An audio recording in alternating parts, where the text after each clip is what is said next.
બુદ્ધ પુત્તનયાગઠ્ઠી ન નિકસી જય કણ્મુઈ નિસંતે સિયા અમહરી બુદ્ધાણમ અંત્યે સયા અઠ જુત્તાણી શિક્ષિજા નિરઠ્ઠાણી ઉબજ્જય. મહાનુભાવ, ઉત્તરાજન સૂત્રના પહેલા અધ્યયનમાં વિનયની વાત કરતા સુધર્મા સ્વામી મહારાજે 7મી ને 8મી ગાથામાં કહ્યું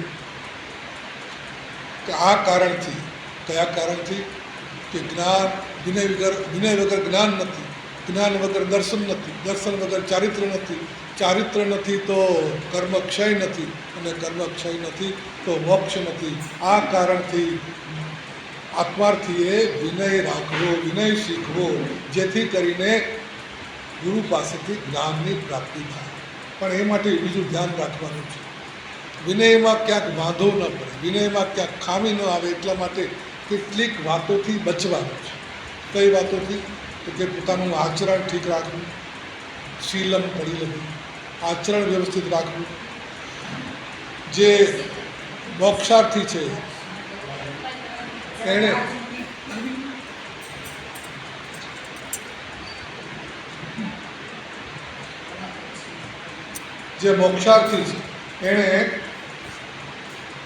વિનયનો ખપ કર્યો, જેથી કરીને ગુરુ એને કાઢી ન મૂકે. કાઢી મૂકશે ન નિકસી જય કરવું, કાઢી ન મૂકે, ના ન પાડી દે, શીખવવાની, કેળવવાની, ટ્રેનિંગ આપવાની ના ન પાડી દે. અને એ માટે શાંત થવું, બહુ બોલવાની ટેવ ન રાખવી, કામની વાતોમાં ધ્યાન આપવું, નકામી વાતોમાં ધ્યાન આપવું નહીં. આ નાની નાની શિખામણો બહુ મોટી છે, સામાન્ય નથી. સામાન્ય લાગતી વાતો પણ ઘણીવાર અસામાન્ય હોય છે. આમાં આવ્યું અમુહરી, બોલ બોલ બહુ નહીં કરવું. જે વાતો કરે છે એ કામ નહીં કરી શકે, જે વાતો કરે છે એ શીખી નહીં શકે, કેમ કે એનું ધ્યાન બહાર છે. પલાઠી વાળીને જે ગોખવું છે, જ્ઞાન મેળવવું છે, તો જ્ઞાનમાં, અભ્યાસમાં એ પણ આવશે કે શાસ્ત્રો કંઠસ્થ કરવા પડશે. બોલવામાં જ ધ્યાન હશે તો પાકું ક્યારે કરશે? વાતોમાં જ પડ્યો હશે તો પછી ગોખશે ક્યારે? આ વાણીનો વિષય પણ વિનયમાં આવી ગયો. વિનય સાથે વાણીનો સંબંધ, વાણીની વ્યવસ્થા, વાણીનો સંયમ.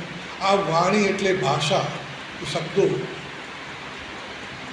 એની વાત ધર્મમાં કેટલે ઠેકાણે આવી, યાદ કરો.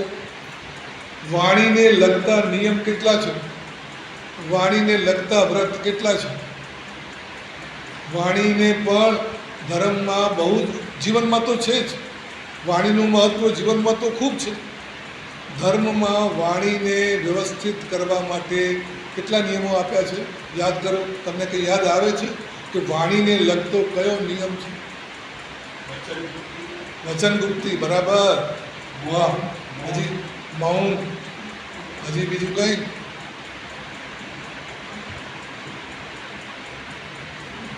અરે આખું ને આખું વ્રત છે વૃષાવાદ વિરમ, વૃષાવાદ વિરમ, પ્રાણાતિપાત વિરમ, અને પછી તરત વૃષાવાદ વિરમ. હજી ક્યાં આવે છે વાણીની વાત? ભાષા સમિતિ,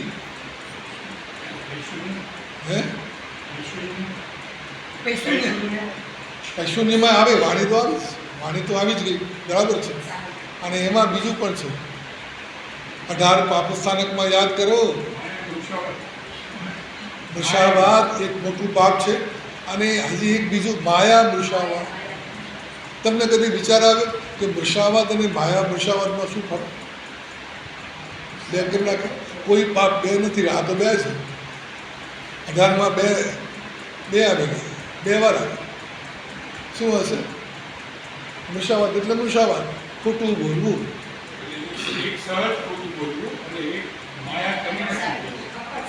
હા, પણ એની પાછળ વાત કઈ છે? એ એક નવું પાપ થઈ ગયું, એને અલગ જગ્યા આપવી પડે, અલગ નામ આપવું પડે, અલગ બતાવવું પડે. કેમ? તો કે આ જરા વધારે પડતું છે, વધારે પડતું પાપ છે. સામાન્ય રીતે માણસ પોતાના બચાવ માટે ક્યારેક કંઈક થઈ ગયું હોય તો ખોટું બોલે કે ના ના મેં નથી કર્યું, હું નથી ગયો, કે મને ખબર નથી. એ પોતાના બચાવ માટે બોલે ત્યાં સુધી મૂર્છાવાદ છે, પરંતુ બીજાને ફસાવવા માટે બોલે તો માયા મૂષાવાદ છે. માયા મૂષાવાદમાં દંભ છે, બીજાને નુકસાન કરવાની વાત છે. મૂષાવાદમાં એકલું એમ માનો કે પોતાને નુકસાન ન થાય એની ચિંતા છે, પણ માયા મૂષાવાદમાં તો બીજાને નુકસાન પહોંચાડવાની, બીજાને અંધારામાં રાખીને કશું કામ કઢાવી લેવાની, અથવા તો પોતે જેવો નથી તેવો દેખાડવાની કપટ કળા છે. એટલે ખાલી કપટ જુદું, અને તમે કહ્યું એમ વૈશુન્ય એટલે ચાડી ચુગલી, એ પણ વાણીનો જ દોષ છે. ભાષા સમિતિ, બોલવામાં સમિતિ, સમિતિ એટલે સંભાળીને બોલવું. કારણ કે વાયા દુરુત્તાણ દુરુદ્ધરાણ, વાણીથી થયેલા ઘા જલ્દી રૂજાતા નથી. પગમાં કાંટો વાગ્યો હોય તો ગમે તેમ કરીને કાઢી લેવાય, પણ વાણીથી લાગેલા જે કાંટા એ જલ્દી નીકળતા નથી. એમ ઉત્તરાધન સૂત્રમાં ભગવાન સંસ્કૃત સુભાષિતોમાં તો વાણીનો મહિમા, વાણીની વાત ખૂબ જોરશોરથી કરવામાં આવી છે. એક સરસ શ્લોક છે, પ્રિય વાક્ય પ્રદાનેન સર્વે તુષ્યંતિ જંતવ. પ્રિય વાક્ય, મીઠું મધુર બોલવાથી સૌ કોઈ ખુશ થાય છે. તસ્માત તદેવ વક્તવ્ય, તો પછી એ જ બોલો ને. અને આગળ કહે છે કે વચને કિમ દરિદ્રતા, વાણીમાં મીઠાશ રાખવાથી તમારી કોઈ ખર્ચો થવાનો છે? તમારા ઘરમાંથી ખાંડ સાકર કાઢીને કંઈ આપવી પડશે? વગર ખાંડે મીઠું બોલી શકાય છે. વચને કિમ દરિદ્રતા, તો સારું બોલવામાં તમારું જાય શું? મીઠું બોલવામાં જાય શું? આ પણ એક અને એક બીજું સરસ સુભાષિત છે, એમ કહે છે, વાણીએ કા સમલંગ કરોતિ પુરુષમ યા સંસ્કૃતા ધાર્યતે. માણસનું ખરું આભૂષણ વાણી છે, જે સંસ્કારવાળી વાણી છે, સંસ્કૃત વાણી છે, જે મઠારેલી છે, માંજેલી છે, સુધરેલી છે, વિવેકપૂર્ણ છે. એ વાણી માણસને શોભાવે છે. મહાપુરુષોની વાણી કેવી હોય? સજ્જનો જે બોલે ને, એકવાર બોલે ને, અજાણતા પણ બોલે ને, તો એ પથ્થર પર લખાઈ જાય. સદ્વિસ્તુ લીલયા પ્રોક્તમ શિલા લિખિતમ અક્ષર. સજ્જનો જ્યારે સહેજમાં પણ જે બોલી જાય ને, એ એમના માટે પથ્થર પર લખેલી લાઈન થઈ જાય, કદી ફરે નહીં. સુરા બોલ્યા ના ફરે. ભલે આ બધી વાતો વાણી માટેની છે, તો વાણીને સંભાળવી પડશે, વાણીને સાચવવી પડશે.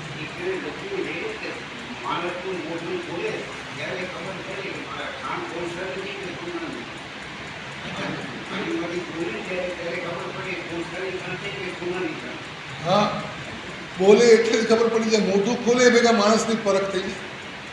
બોલ્યો નથી કે પકડાયો નથી. તો વાણીને સંભાળવા જેવું છે. વાણી એક શક્તિ છે, વાણી એક વરદાન છે, વાણી એક જરૂરિયાત છે, વાણી એક રતન છે.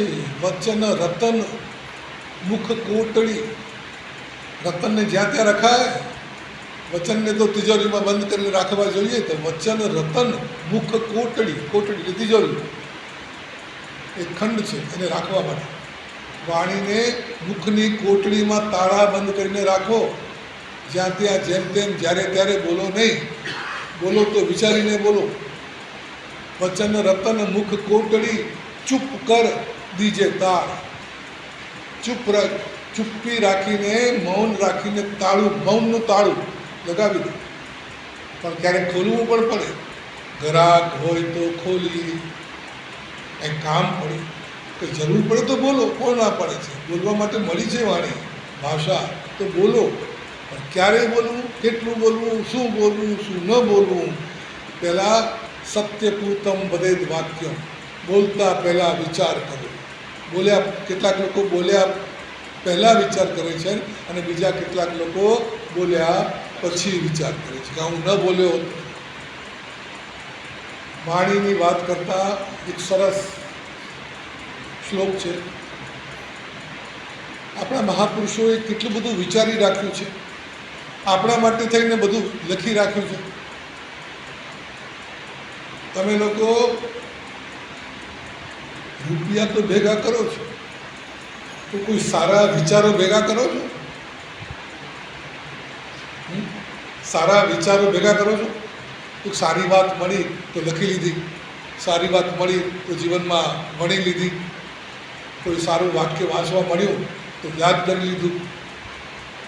આવી સારી સારી વાતો જેમાં જીવનના સૂત્ર છે, જીવન જીવવાની કળા છે, અનુભવની વાણી છે. તમારે કોઈક કામ કરવું હોય, સુધારવું હોય, કંઈ કેસ બગડી ગયો હોય, કોઈ કામ અટક્યું હોય તો વકીલની સલાહ લો છો. ત્યાં રૂપિયા આપવા પડે, પૈસા આપવા પડે. ડૉક્ટરની પાસે જાઓ તો રૂપિયા આપવા પડે, વકીલની પાસે જાઓ રૂપિયા આપવા પડે, સ્કૂલ કોલેજમાં દાખલ થાઓ તો ફી ભરવી પડે. પરંતુ જીવનનું માંગલ્ય સધાઈ જાય, જીવન સુંદર બની જાય એવા વાક્યો ઠેર ઠેર લખેલા પુસ્તકોમાં, પાનામાં, પોથીમાં, દિવાલો પર લખેલા હોય છે. ને આજકાલ તો મોબાઈલનો જમાનો છે ને, એટલે લોકો ખૂબ સુવિચારો, સુવાક્યો, સંદેશાઓ, મેસેજો મોકલ્યા કરે છે, પણ બધું બીજાને. મેસેજો બધા બીજાને મોકલો, થોડાક મેસેજો પોતાના માટે રાખો કે આ મારા કામના છે. સજ્જન પુરુષો કેવા હોય, સજ્જનોના વખાણ કરનારા, સજ્જનોના જીવનની વાત કરવાના શ્લોકો હજારો છે. સજ્જનો કેવા હોય, સજ્જનોનો મહિમા બતાવતા કહે છે, ક્ષણમપી સજ્જન સંગતિ રેખા ભવતી ભવાર્ણવ તરણે નૌકા સતામ સદ્ભી સંગઃ કથમભી પુણ્યેન ભવતી. સજ્જનોનો સમાગમ બહુ દુર્લભ છે, સજ્જનનો મેળાપ થવો બહુ પુણ્યથી મળે છે, નહીંતર દુર્લભ છે. એક ક્ષણવાર પણ જો સજ્જનની સંગતિ થાય તો કલ્યાણ થઈ જાય. સજ્જનો કેવા હોય?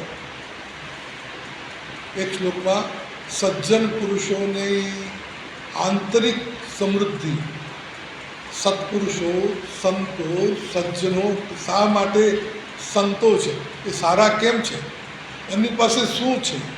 એમની પાસે 9 વસ્તુ છે કે જે એમને મહાન બનાવે છે, જે એમને સારા ગણાવે છે. એ વસ્તુઓની સાથે બીજું વસ્તુ જોડાયેલી છે. 2 વસ્તુ સાથે ને સાથે આવવી જોઈએ. એક છે અને બીજી નથી તો સજ્જનને બદલે દુર્જન થતા વાર નહીં લાગે. હવે તમને કહેવાનું એ છે કે એમાં પણ વાણીની વાત આવે છે અને બહુ જલ્દી આવે છે. ચેત સાંદ્રતરમ વચ સુમધુર. સત્પુરુષોની ઓળખાણ કહો, સત્પુરુષોની અંદરની સમૃદ્ધિની વાત. એમાં કહે છે કે 9 ચીજો એવી છે જે સજ્જનોની પાસે હોય છે. આ હોય તો સજ્જનની પાસે હશે જ, એટલે તો સજ્જન છે. 9 વાતોમાં પહેલી વાત ગણાવી, ચેત સાંદ્રતરમ. સજ્જનોનું હૈયું કોમળ હોય છે, હૃદય કોમળ હોય છે. આ પહેલી વાત બરાબર છે. કોમળ હૈયું નથી, સંવેદનશીલ હૃદય નથી તો એ પથ્થર છે, જળ છે. બીજાના સુખ દુઃખને સમજવાની શક્તિ જ નથી તો એ સજ્જન થશે કેવી રીતે, બનશે કેવી રીતે? હૈયું કોમળ, કોમળ કોમળ હૈયું હોજો, ભીના ભીના લોચન હોજો. આ એક બહુ મોટી નિરાત છે, મૂડી છે, હૈયું કોમળ. પછી બીજા નંબરે તરત કહી દીધું વચઃ સુમધુરમ. સજ્જન પુરુષોની વાણી મધુર હોય છે. मीठी वाणी, कोयल मीठी वाणी से जग अपना कर ले। સજ્જનોના મનમાં જે વાત્સલ્ય છે, પ્રેમ છે, કરુણા છે, એટલે એમની વાણી મીઠી જ નીકળે, વચન સુમધુર. અને ત્રીજી વાત કરી, દ્રષ્ટિ પ્રસન્નોજ્જવલ. માણસની પાસે શું શું હોવું જોઈએ? હૃદય તો બધાની પાસે છે, પણ સાથે કોમળતા હોવી જોઈએ. વાણી બધાની પાસે છે, પણ સામે મધુરતા હોવી જોઈએ. આ છે ને આ નથી તો કામ નહીં બને. આ તો બે આંખો કોની પાસે નથી? લગભગ તો બધાની પાસે છે. કોઈ વિચારો કમનસીબ હોય જેની આંખો ન હોય એની જવા દો. બે આંખો, તમને ખબર છે આંખોથી પણ વાત થાય, ઘણી વાત થાય. આંખો તો ઘણું બતાવી દે છે, ઘણું સમજાવી દે છે. તો આંખો એટલી નજર, દ્રષ્ટિ કેવી હોય? સજ્જનોની, સત્પુરુષોની, મહાપુરુષોની દ્રષ્ટિ કેવી? પ્રસન્નોજ્જવલ. સદાય પ્રસન્ન છે, ખુશી છે. અંદર કોઈ ફરિયાદ નથી, કોઈ બેચેની નથી, કોઈ વ્યાકુળતા નથી. સુખ દુઃખ તો એમને પણ હોય, સજ્જનોને સુખ દુઃખ તો આવે, પણ એથી વ્યાકુળ નહીં થાય, ઊંચા નીચા નહીં થાય. એટલે અંદર શાંતિ છે, તો દૃષ્ટિમાં પ્રસન્નતા છે. અને ઉજળી છે, મેલી નથી, નજરમાં મેલ નથી. દૃષ્ટિ હોય તો સાથે નિર્મળતા હોવી જોઈએ, દૃષ્ટિમાં નિષ્પાપ દૃષ્ટિ હોવી જોઈએ. આ એક સજ્જનોની મૂડી છે. આપણે વાણીની વાત કરતા હતા, પણ સજ્જનોની વાતમાં વાણી આવી તો આપણે બાકીની વાતો પણ સાંભળી લઈએ, સમજી લઈએ કે શું શું હોય સજ્જનોની પાસે. શક્તિ શાંતિયુતા. શક્તિ હોય તો ભેગી ક્ષમા હોય. સત્પુરુષોની પાસે શક્તિ હોય, પણ એ શક્તિને અંકુશમાં રાખે, કાબૂમાં રાખે. જ્યારે જરૂર પડે ત્યારે જ બહાર લાવે. બાકી શક્તિના દેખાડા ન હોય, શક્તિના તોફાન ન હોય. ક્ષમા, શક્તિની સાથે ક્ષમા. અને બુદ્ધિ તો હોવી જોઈએ. બુદ્ધિ તો ઘણાની પાસે હોય છે, લગભગ બધાની પાસે હોય છે. અને કચ્છીમાં એક કહેવત છે, ચર્યા ખરા. ખાલી બીજાના માટે ગાંડું, પોતાના માટે બધી ખબર છે, પોતાના પૂરતી બધી બુદ્ધિ છે. તો ખરા એટલે બધી ખબર છે, ચર્યા ખરા. હા, ખબર નથી એમ નહીં, પોતાના માટેની બધી ખબર.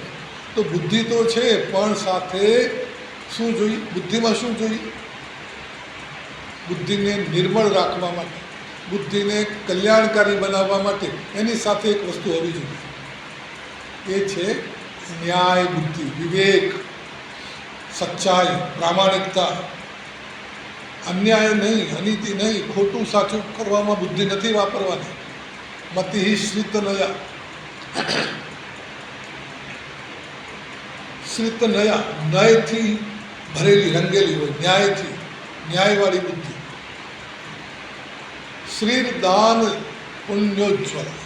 અને જો સંપત્તિ હોય સજ્જન પુરુષની પાસે, તો તે એની સાથે એક વસ્તુ જોડાયેલી છે, દાન દૈન્યાપહ. પોતાની પાસે જે હોય એનાથી બીજાઓના દુઃખ, બીજાઓની મુશ્કેલીઓ, બીજાઓની તકલીફો દૂર કરવામાં જેનો ઉપયોગ થાય એ સજ્જન છે. શક્તિ શાંતિયુતા મતિ સ્થિતનયા શ્રી દાન દૈન્યાપહ રૂપમ શીલયુતમ. રૂપ મળે તો પુણ્યથી મળે છે, પણ એ રૂપ નુકસાનકારક બની જાય, રૂપ દુર્ગતિમાં લઈ જાય, પોતાને અને બીજાને પણ. એટલે રૂપની સુરક્ષા માટે, રૂપને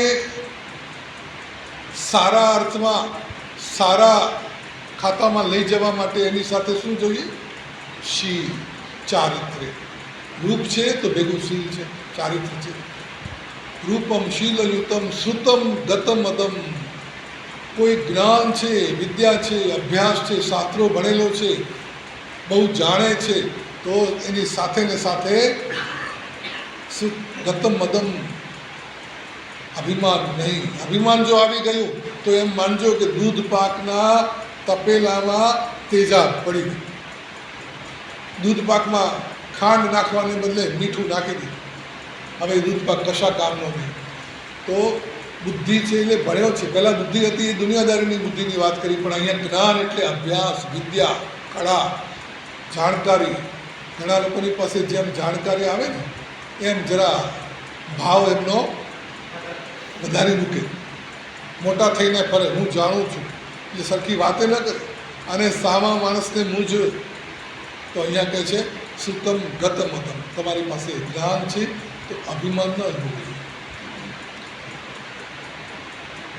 સ્વામિત્વ મુત્સેકતા નિર્મુક્તમ.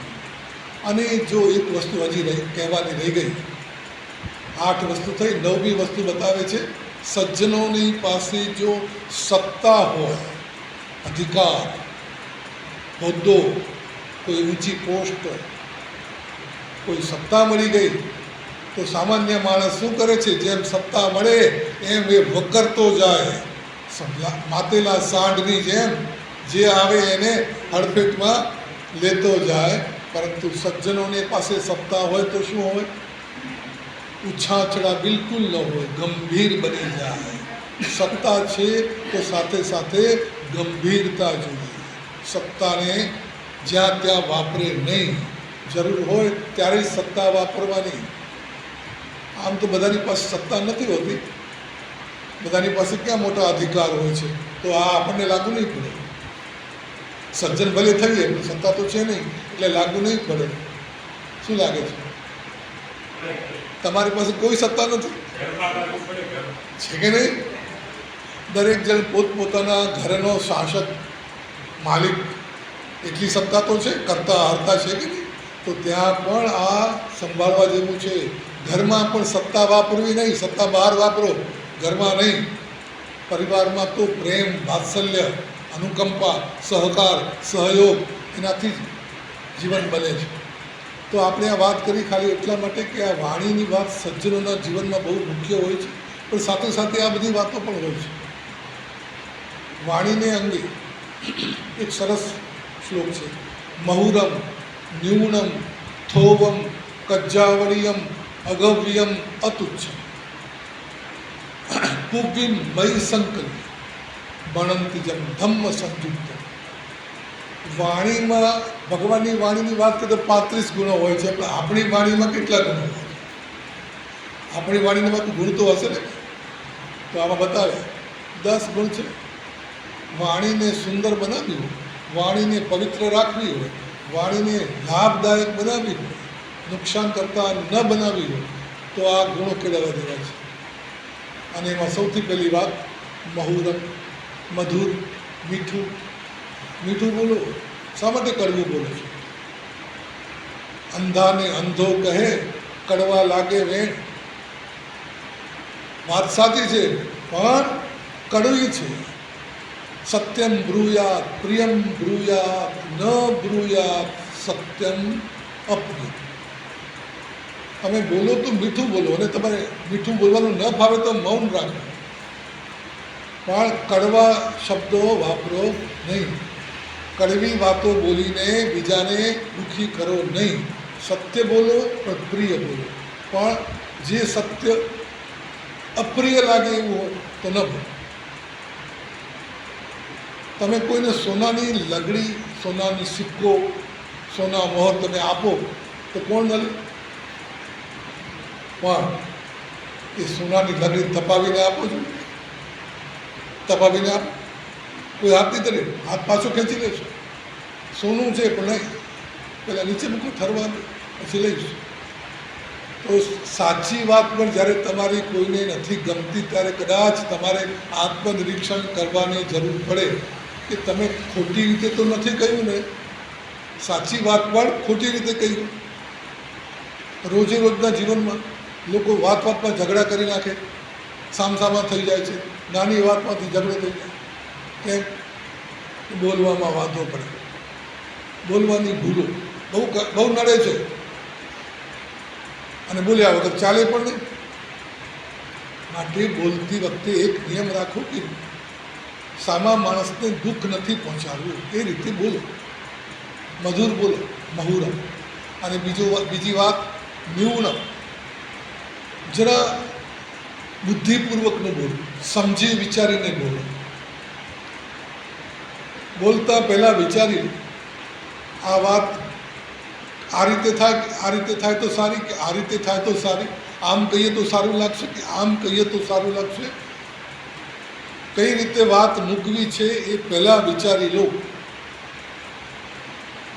કોઈ માણસ ઊભો છે અને કોઈ તમને પૂછે છે કે આ કોણ છે, તો તમે એમ કહેશો કે આ ભાઈ બ્રાહ્મણ છે કે ક્ષત્રિય છે, આ વ્યક્તિ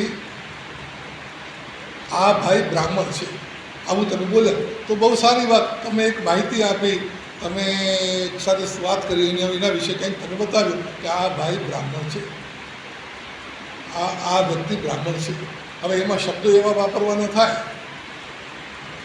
આ ભાઈ બ્રાહ્મણ છે, એના બદલે તમે એવું બોલો કે આ બ્રાહ્મણ ભાઈ છે, તો વાત સાંભળવાવાળો પેલો આમ કેમ કહ્યું, આ સ્ત્રી વિદ્વાન છે અને આ વિદ્વાન સ્ત્રી છે, આ રીતે શબ્દ આગળ પાછળ કરવામાં પણ અર્થ બદલાઈ જતો હોય. આ માણસ બ્રાહ્મણ છે, આ બ્રાહ્મણ માણસ છે, લો ચાલશે, આ બ્રાહ્મણ માણસ છે, નહીં બોલાય. એટલે જેમ બોલાતું હોય, જે રીતે બોલાતું હોય પદ્ધતિસર, જે એક બોલવાની એમાં બોલવામાં વ્યાકરણ જોઈએ. વ્યાકરણ ભાષાને સમજાવવા માટે, ભાષાને વ્યવસ્થિત કરવા માટે વ્યાકરણો ઊભા થયા. ભલે વ્યાકરણ ન શીખ્યા હોય પણ દુનિયામાંથી તો શીખ્યા હોય ને કેમ વાત કરવી. તો નિપુણ એટલે કે બુદ્ધિપૂર્વકનું બોલો, સમજી વિચારીને બોલો. ત્રીજી વાત કરી થોવમ, ઓછું બોલો, બને એટલું ઓછું, ઓછા શબ્દોમાં વાત થતી હોય એક શબ્દ વધારે વાપરવો નહીં. કારણ કે મોહરીએ સચ્ચ વૈણસ ફલિબંધુ આગમનું વાક્ય છે. ભગવાને આ પણ વાત કરી. આપણે કહીએ બહુ બોલવા જેવું નથી, તો ભગવાને એમાં શીખવાડે એટલા માટે આપ્યું, ખાલી ઝઘડો થઈ જાય એટલા માટે નહીં. એક બીજી વાત કરી, બહુ બોલવાથી શું થાય છે, જે બહુ બોલ કરે છે ને એને પછી ક્વોલિટી કંટ્રોલ નહીં રહે.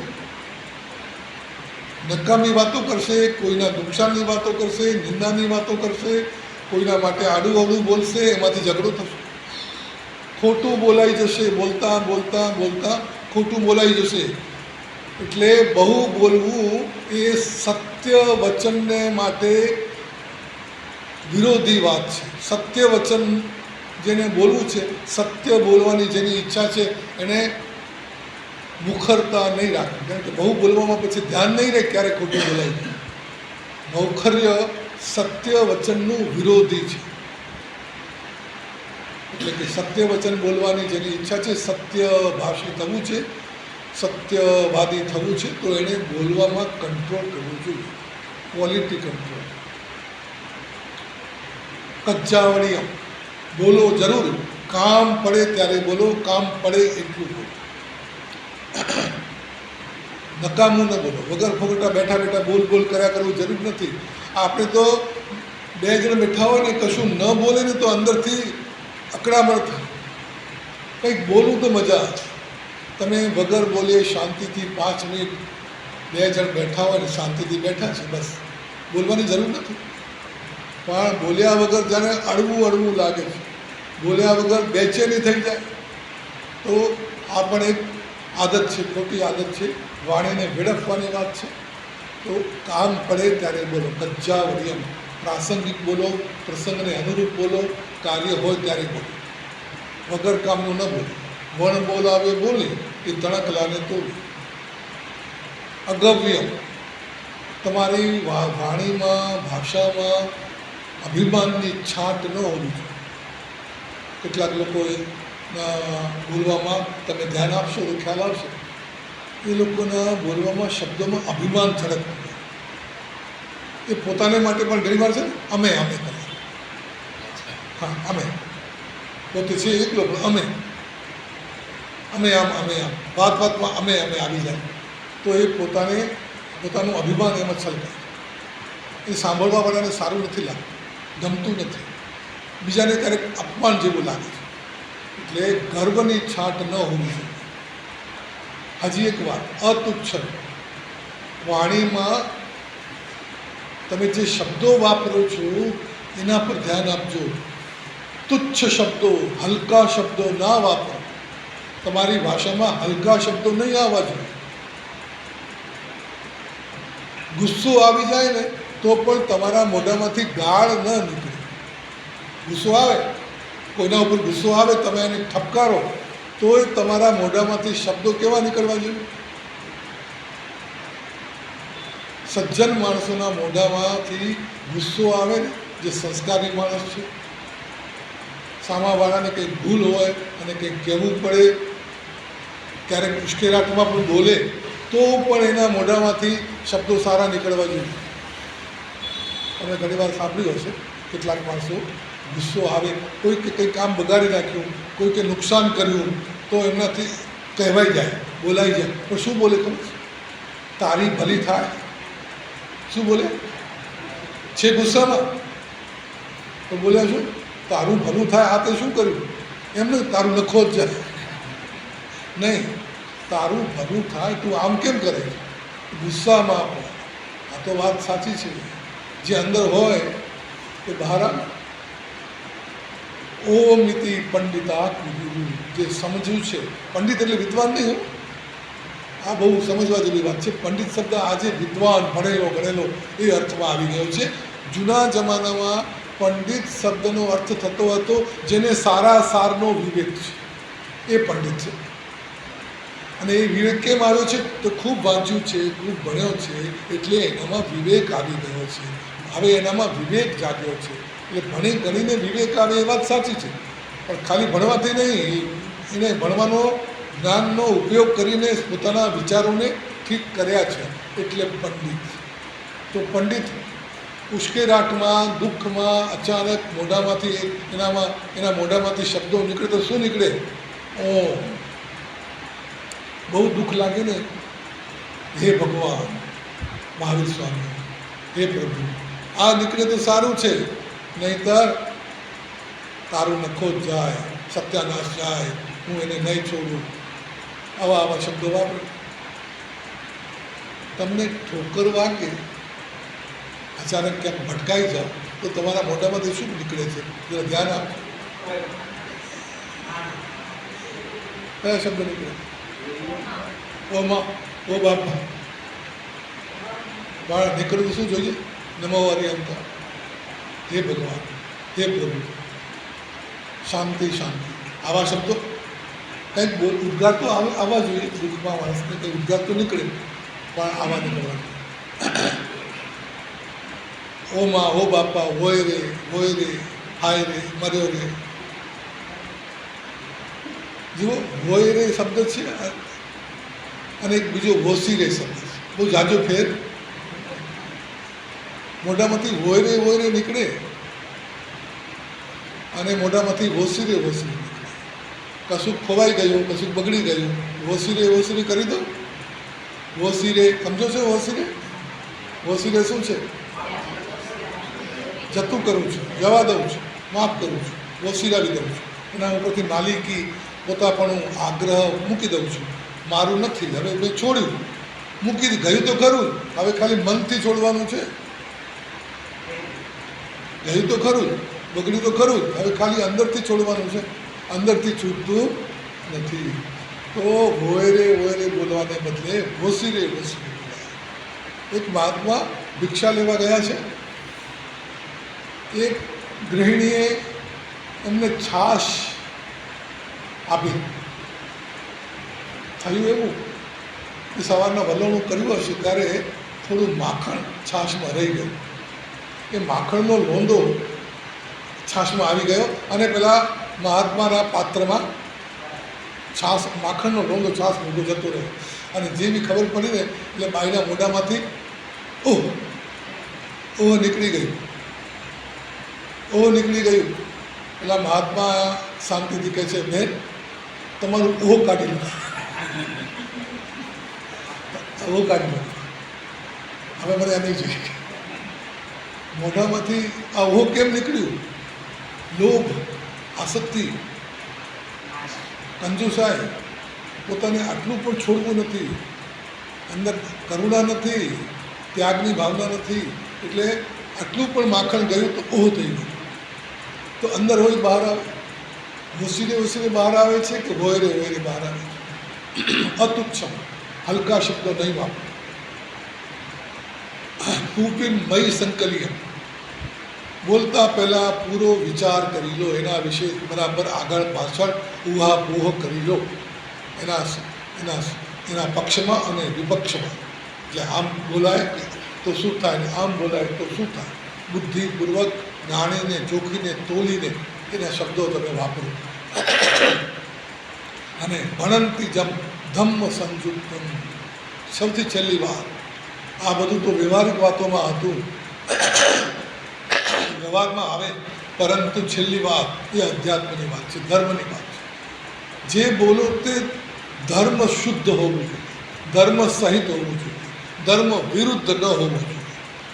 સાચી વાત હોય, કામની વાત હોય, પણ ધર્મ વિરુદ્ધ નહીં હોવું જોઈએ. ધર્મયુક્ત ભાષા વાપરો.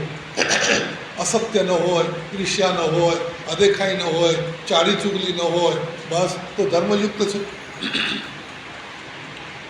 સત્ય વાણીનું સૌથી મોટું ભૂષણ, વાણીની સૌથી મોટી શોભા સત્ય છે.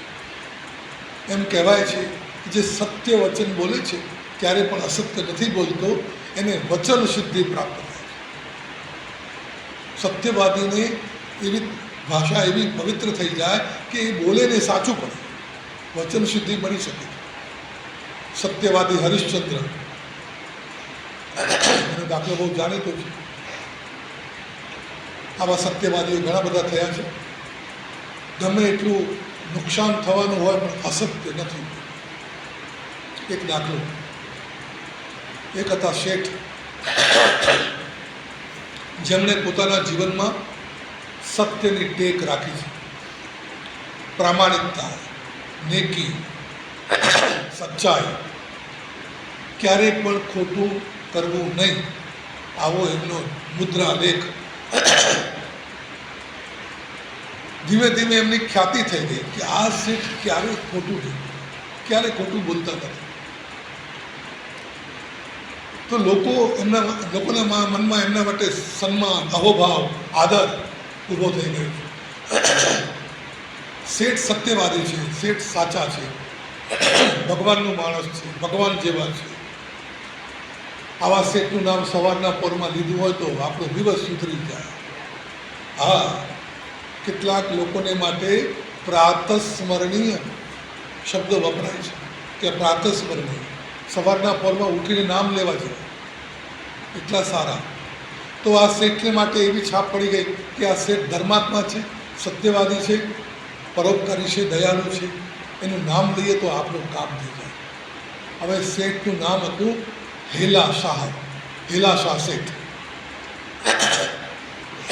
ધીમે ધીમે લોકોમાં આ વાત ફેલાઈ કે ક્યારેક કોઈ સંકટમાં ફસાયા હોઈએ ને, કોઈ મુસીબતમાં આવી ગયા હોઈએ ને, તો આ શેઠનું નામ લેવું તો આપણું કલ્યાણ થઈ જાય, આપણું કામ સુધરી જાય. તો લોકો સંકટના સમયમાં હિલાસા શેઠનું નામ લેતા.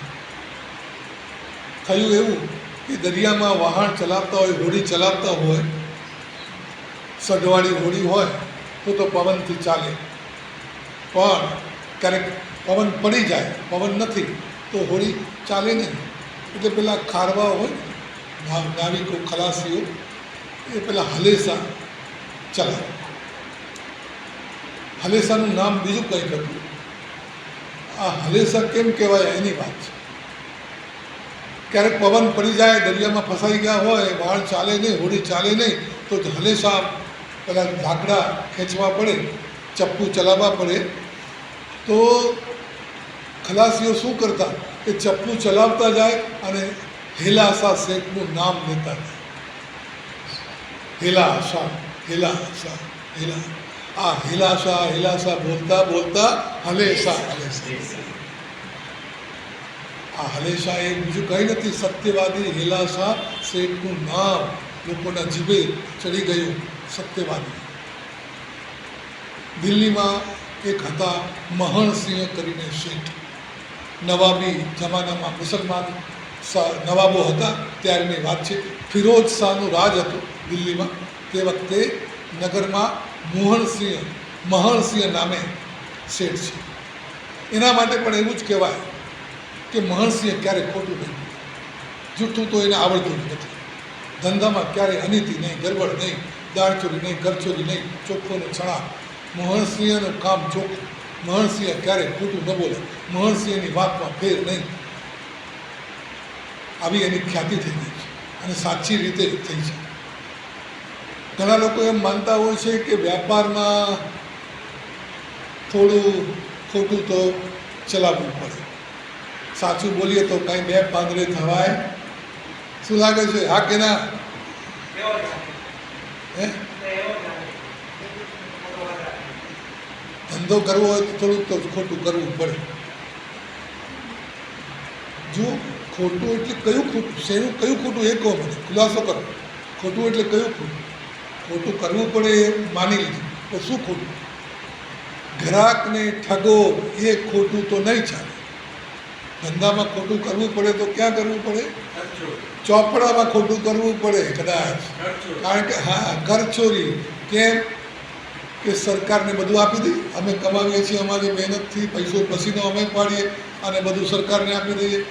સરકારના કરવેરા કદાચ ગેરવ્યાજબી હોય, વધારે પડતા હોય, ખોટા હોય, અથવા તો તમે સાચું લખો તોય પહેલાં સાચું કબૂલ કરવા તૈયાર ન હોય અને તમારા ચોપડા ખોટા ઠરાવતા હોય તો એનું મોઢું બંધ કરવા માટે, ફાઇલ આગળ ચલાવવા માટે તમારે ક્યારેક ખોટું કરવું પડે. તો હજી સમજ્યા, પણ આંગણે દરવાજે ઊભેલો ગ્રાહક એને પણ જો તમે લૂંટો તો તમે વેપાર નથી કરી રહ્યા, તમે ચોરી કરી રહ્યા છો. પેલાને ખબર ન પડે એમ એના ખિસ્સામાંથી પૈસા શેરવી રહ્યા છો, તો ચોરી છે. આ વેપાર નથી. વેપાર તો વ્યાજબી ભાવે નફો ચડાવો ભલે, પણ વ્યાજબી નફો, અને એ સામા માણસનું કામ થાય અને તમારું પણ કામ થાય. તમે સેવા આપી, બદલામાં એણે પૈસા આપ્યા. વસ્તુ સારી આપો, ચોખ્ખી આપો, વ્યાજબી આપો, વ્યાજબી દામ હોય, નફો પણ વ્યાજબી હોય તો વેપાર છે, નહીંતર તો લૂંટ છે. એટલે ખોટું કરાય, પણ જ્યાં બીજો રસ્તો ન હોય ત્યાં કરાય. ગ્રાહકને ઠગાય નહીં. મહણસિંહ નીતિથી ધંધો કરે છે અને ખૂબ કમાયો છે એનો વેપાર. કારણ કે નીતિમાન માણસને માટે લોકોને સૌથી પહેલાં છે ને જલ્દી વિશ્વાસ આવતો નથી કે આ નીતિમાન છે, એવું જલ્દી લોકો માનવા તૈયાર નહીં થાય. એટલે લોકો વિશ્વાસ નહીં કરે. પણ જો તમે સાચા હો, સાચી રીતે કામ કરો તો ધીમે ધીમે લોકોને ખબર પડશે કે આનું કામ ચોખ્ખું છે, આ માણસ સાચો છે, તો તમને એનો ફાયદો થશે. એટલે નીતિથી વેપાર કરવામાં ફાયદો છે, થોડી વાર લાગે છે. અનીતિથી તરત મળે છે, પણ એમ કહેવાય છે કે ચોરીનું હાંડલું સિક્કે ચડે નહીં. સિક્કા ઉપર પહેલાં સિક્કો રાખતા હતા, જો અધર લટકાવીને રાખે, વસ્તુ વધી હોય તો ઉપર હાંડલામાં મૂકી. ચોરીના હાંડલા સિક્કે ચડે નહીં. એટલે કે ચોરીમાં બરકત હોય નહીં, સચ્ચાઈમાં બરકત છે. ભલે વાર લાગે પણ એ કમાણી સાચી છે. સોનાની 5 શેરી ખોટી થાય નહીં. આની પણ એક વાત છે, સોનાની 5 શેરી ખોવાય જ નહીં, પાછી આવે. એક શેઠે પોતાના દુકાનમાં તોલ માપ કાંટા ઉપર જે તોલ માપ જોઈએ ને, તોલા, 2 તોલા, શેર, 2 શેર, એ સોનાની 5 શેરી રાખી હતી. 5 શેરીનું વજન કરવું હોય તો સોનાની 5 શેરી મૂકીને વજન કરે. ખુલ્લા પેલા કાઉન્ટર પર પડી હોય, ગલ્લા પર પડી હોય, બધાને ખબર છે કે આ શેઠની દુકાને સોનાની 5 શેરી છે. આ બધી વાત લાંબી છે. એમની પુત્રવધુએ, ઘરમાં આવેલી વહુએ શીખવાડેલું કે આપણે ધંધામાં ખોટું નથી કરવું, તમે સાચું રાખો, સાચું કરવાનું રાખો. તો કે એમાં કમાણી ન હોય, તો કે નહીં, થશે, વાર લાગશે. તમે નક્કી કરો, 6 મહિના નક્કી કરો કે મારે 6 મહિના નીતિથી ધંધો કરવો છે. અને પછી મને કહેજો 6 મહિના બરાબર ચલાવી તો જેમ જેમ સમય વીત્યો ને તેમ તેમ લોકોને ખબર પડી ગઈ કે પહેલાં આ દુકાને આપણે માર ખાતા હતા, આપણે નુકસાન થતું હતું, હવે તો બધું ચોખ્ખું આવે, હવે બધું વ્યવસ્થિત છે, એટલે દુકાને ગ્રાહકી વધી. તો 6 મહિના પછી વહુએ કીધું હવે હિસાબ કરો, 6 મહિનામાં આગળના 6 મહિનામાં ને આ 6 મહિનામાં શું ફરક પડ્યો? તો કે ફરક તો પડ્યો છે, કમાણી વધી છે, આવક વધી છે. બસ ત્યારે હવે તમે નક્કી કરો કે સચ્ચાઈથી કામ કર્યું, ખાસી મૂડી ભેગી થઈ, કમાણી સારી થઈ, તો વહુની આગળ લાવીને મૂક્યા. તે કહ્યું એમ અમે કર્યું, એટલે આજે આપણે આગળ વધ્યા, આટલા રૂપિયા ભેગા થયા છે, ચોખ્ખી કમાણી થઈ છે. હવે બોલ, તારા માટે કયું દાગીનો ઘડાવું? ત્યારે વહુએ કીધું કે નહીં, દાગીનો નહીં, તમે આમાંથી સોનું લો અને સોનાની 5 શેરી દુકાન પર વાપરો. શું કામ? તો કે હું કહું છું તમે રાખો. હવે તો વિશ્વાસ થઈ ગયો છે ને કે આની વાત માનવા જેવી છે, આની વાતમાં તથ્ય છે, આમાં ભરોસા કરવા જેવો છે. માને છે તો મૂકી સોનાની 5 શેરી. થોડા દિવસ રાખી, પછી એક દિવસ વહુ કહે છે હવે આ સોનાની 5 શેરી આપણા ગામનું તળાવ છે ને એમાં નાખીએ. શું કહે છે તું? તો કે હા, હું કહું છું તમે નાખીએ. ભલે તું કહે છે તો નાખી. થોડા દિવસ પછી એક માછીમાર સોનાની 5 શેરી લઈને શેઠની દુકાને આવ્યો કે આ તમારી 5 શેરી તળાવમાં પડી હતી, મારા હાથમાં આવી, ઝાડમાં આવી ગઈ, આ તમારી છે, મને ખબર એટલે લઈ આવ્યો છું, તમારે ત્યાં કેમ પહોંચી ગઈ? શેઠ ઊભા રહી ગયા કે વાહ, સચ, ન્યાયનો પૈસો, નીતિનો પૈસો હરામ થતો નથી.